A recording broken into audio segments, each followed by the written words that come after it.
गांव के बाहर पहाड़ियों की ओट में बसा था सोनपुर। छोटा सा गांव जहाँ सूरज भी धीरे उगता था और शाम बहुत जल्दी बूढ़ी हो जाती थी। इसी गांव में रहता था धनिया। उम्र लगभग 70 साल। झुकी हुई कमर, सफ़ेद दाढ़ी, आंखों में थकान और चेहरे पर अजीब सी शक्ति। लोग उसे बूढ़ा चरवाहा कहते थे। धनिया के पास न खेत थे न घर में सुख। बस 10-12 बकरियां थी जिनके सहारे उसकी सांसें चल रही थी। जवानी में भी वह सीधा आदमी था, पर वक्त और अकेलेपन ने उसके मन में ऐसी गांठें बांध दी थी जिनका बोझ उसकी आत्मा भी नहीं उठा पा रही थी। उसकी पत्नी सालों पहले मर चुकी थी। एक बेटा था मोहन, जो शहर काम करने गया और फिर कभी लौटकर नहीं आया।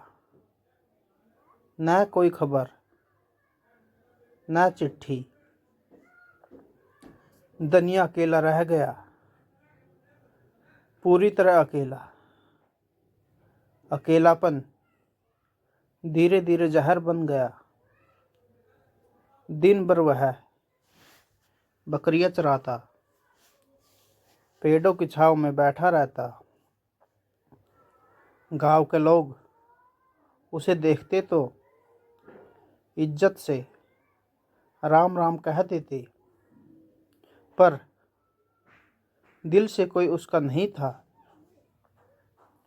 अकेलेपन में आदमी या तो भगवान को पकड़ता है या फिर शैतान उसे पकड़ लेता है।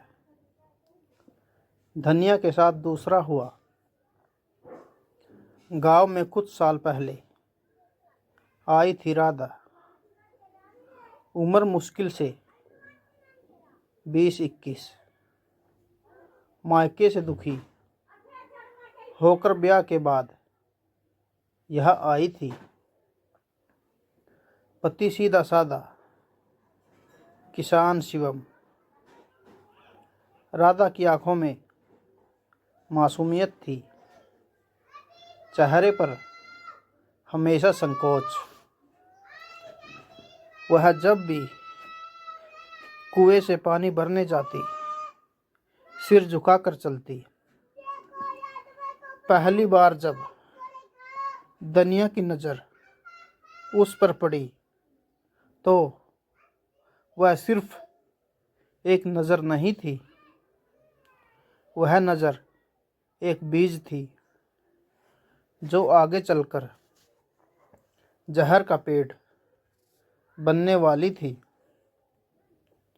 एक दोपहर राधा खेत के पास से गुजर रही थी। धनिया बकरियां चराते हुए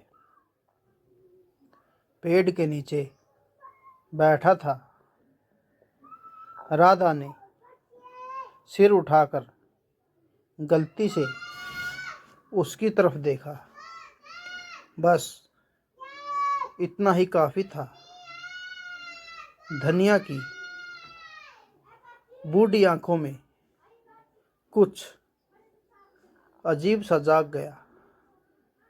वह नज़र ज्यादा देर नहीं ठहरी, पर उस बूढ़े के मन में आग लगा गई। उसने खुद को समझाया, धनिया तो बूढ़ा है, पाप से डर, लेकिन मन कब सुनता है। अगले कई दिनों तक धनिया जानबूझकर उसी रास्ते पर बकरियां ले जाने लगा जहाँ से राधा गुजरती थी। वह कुछ नहीं करता, बस देखता। लेकिन कई बार देखना ही सबसे बड़ा अपराध होता है। राधा को असहजता होने लगी। वह समझ गई कि बूढ़े की नज़र साफ नहीं है। उसने पति से कहा, शिवम, वो बूढ़ा अजीब तरह से देखता है। शिवम ने बात को हल्के में लिया। अरे छोड़, बूढ़ा है। यहीं से गलती शुरू हुई। एक दिन हद पार हो गई। एक शाम राधा अकेली खेत से लौट रही थी। रास्ता सुनसान था। धनिया पहले से वहाँ मौजूद था। उसने रास्ता रोका नहीं, हाथ नहीं लगाया, पर जो कहा वह जहर से भी ज़्यादा गंदा था। बहू अकेली बड़ी सुंदर लगती है। राधा कांप गई। उसकी आंखों से आंसू आ गए। वह भागते हुए घर पहुंची। उस रात शिवम को सब बताया। शिवम का खून खौल उठा। अगले दिन पंचायत बैठी। धनिया को बुलाया गया। गांव वालों ने सवाल किए। धनिया ने पहले इनकार किया, फिर बोला, बूढ़ा आदमी हूँ, मुंह से निकल गया।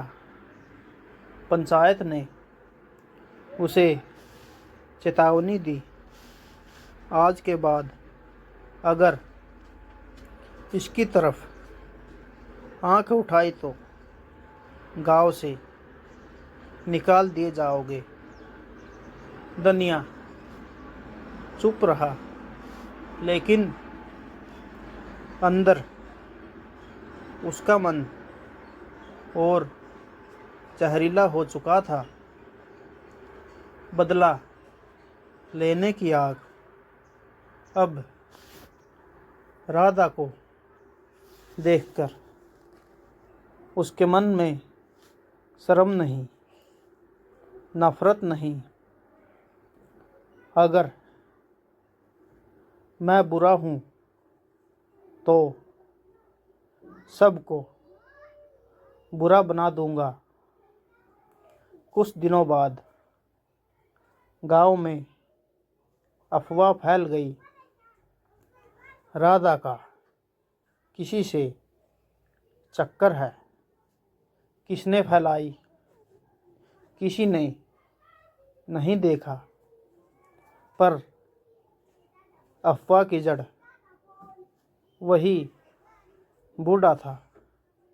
शिवम को भी कानों कान खबर पहुंची। उसने राधा से सवाल किए। राधा रोती रही, कसम खाती रही, लेकिन समाज का जहर सबसे तेज होता है। शिवम ने एक रात गुस्से में राधा को मार दिया। वह बच तो गई, पर उसके पेट में पल रहा बच्चा मर गया। गांव में हंगामा मच गया। पुलिस आई, सच सामने आया। जांच में धीरे धीरे सच निकला। गांव के 2 लड़कों ने माना, अफवाह धनिया ने फैलाई थी। धनिया गिरफ्तार हुआ, थाने में बैठा। वह पहली बार टूटा। उसे याद आया उसका बेटा, उसकी पत्नी, उसका अकेलापन। अदालत ने उसे जेल भेज दिया। बकरियां बिक गई, झोपड़ी गिर गई। कुछ महीनों बाद जेल में ही उसकी मौत हो गई। मरते वक्त उसने बस एक बात कही, एक गलत नज़र और मेरी पूरी जिंदगी उजड़ गई।